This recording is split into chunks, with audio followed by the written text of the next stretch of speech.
Halu Dunsanak Minang 1. Tahukah Dunsanak, bahwa di ranah Minangkabau, sejak ratusan tahun yang lalu, telah hidup sebuah ilmu bela diri yang bukan sekadar untuk bertarung, namanya Silek. Di luar Minang, orang menyebutnya silat.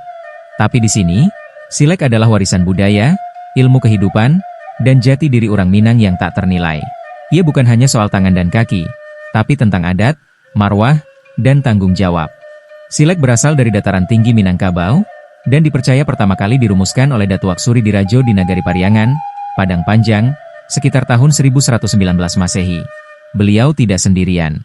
Bersama beberapa pendekar lain yang datang dari negeri jauh seperti Champa, Siam, bahkan Persia, mereka membawa ilmu bela diri dari luar dan meramunya dengan kearifan lokal Minangkabau.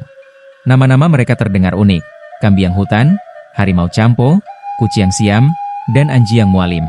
Meskipun terdengar seperti nama binatang, mereka adalah manusia yang menguasai ilmu silat tinggi. Dari perpaduan itulah lahir Silek Minangkabau yang kita kenal hari ini. Silek di masa lalu punya dua fungsi utama. Pertama, sebagai panjago diri, alat untuk melindungi diri dari ancaman musuh.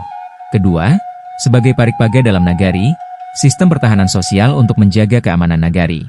Maka tak heran, Silek selalu dilatih di nagari-nagari Minangkabau, karena setiap anak lelaki mesti siap menjaga kehormatan keluarganya dan kampung halamannya. Seiring waktu, Silek tidak hanya digunakan untuk bertarung. Ia berkembang menjadi seni.